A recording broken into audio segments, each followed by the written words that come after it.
Yes, ready. This is a passage of 1000 words at the rate of 100 words per minute. So you can prepare for your SSC examination. Yes, start. Respected sirs, then the question of examination comes. The examination has become a bugbear. Our boys have no other job than cramming their books. They do not have time to play. Their life has become miserable. It is time to change the system, that there should be no examination up to high school. Of course, there should be some tests, and the teachers must be in a position to evaluate their students and see that they are allowed to go to the higher classes. I would not elaborate on that because there is no time left. Anyhow, the present education system is very defective.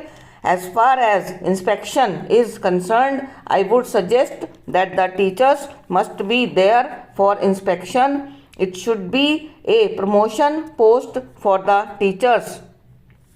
Why should you recruit students fresh from the universities? They are absolutely new and have no understanding of education. Now a post is advertised and the young man applies and becomes an inspector. It should not be done. Somebody who has enough experience in education must be the inspector of schools. Para.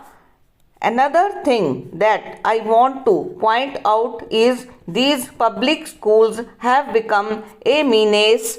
In big cities, you have got such big schools. They have an entirely different outlook. It is high life and they have nothing to do with the ordinary people. Our people are mainly in the villages. These children also should get the same kind of education that the ordinary people get. It is the big men's children who go to these public schools. We do not want that. You speak so much about socialism, this and that, but at least see that this pattern is made common for all people. Let there not be two classes of education in the education system. The other thing is about students' participation in the management of education. In all high schools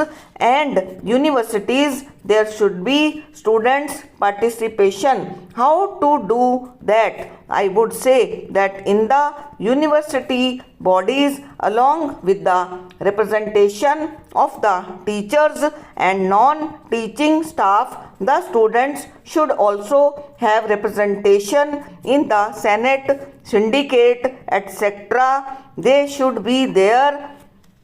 That is one of the suggestions that I would like to make. Para. There is no use thinking that our boys are not educated for that. We are 5 or 6 generations away from the modern boy. We do not know what he thinks. He has something new to tell us. He belongs to a different era. He is born after independence. He has something very new to tell.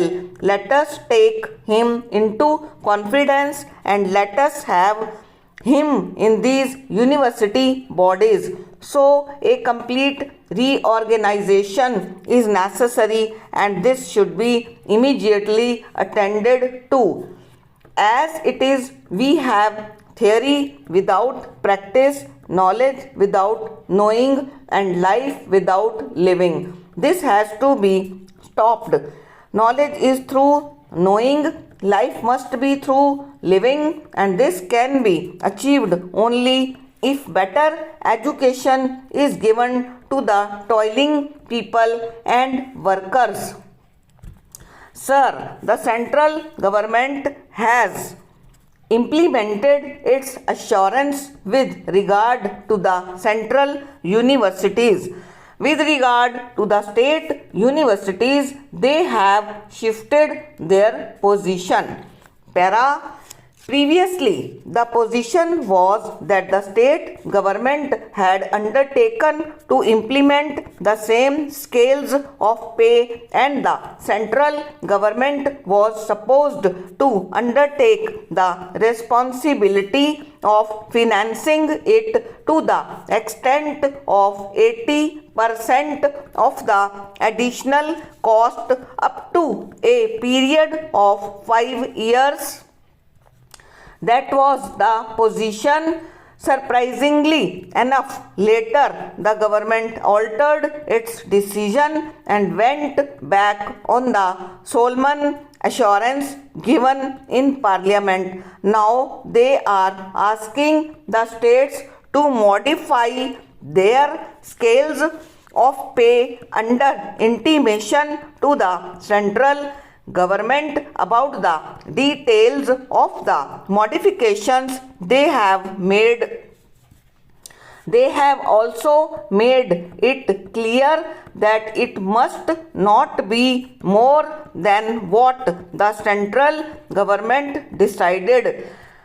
As regards this stand of the central government, there is great discontent, understandably so, amongst the teachers, colleges and universities. What the teachers want is the clear-cut implementation of the assurance of the government with respect to the universities and college teachers in the states, but this is not being done. Para. As a result, more than a lakh of college and university teachers will be denied benefit. Not only that, the whole thing has been again put in the melting pot insofar as the university and college teachers in the states are concerned. The question of central universities is a different matter and I am not talking about it now. This is entirely unjustifiable and has created very great complication. I may tell you that the teachers had come here in the past and had met the Prime Minister and the Education Minister in connection with their agitation all over the country, and after lot of discussions and negotiations, the scales of pay were decided upon and an announcement made in the Lok Sabha.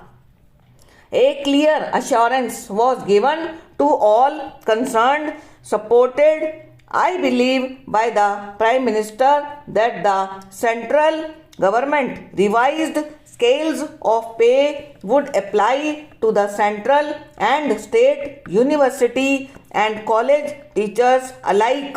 This was very clear.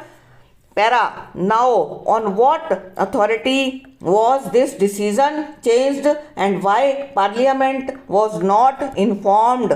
I would like to know.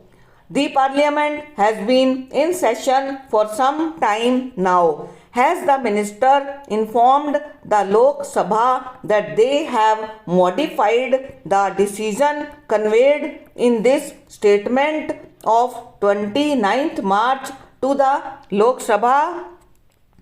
That is not the way to treat you teachers. You discuss with them, come to an understanding, at least come to certain conclusions and announce them in this house. I have got a copy of the letter sent to many people. This has been changed, which is entirely wrong. Therefore, quite apart from the propriety of it, I demand that what was assured must be implemented. The demands of the teachers are long outstanding and are genuine. So, I request you to implement the assurance which the minister had given to them. Stop and over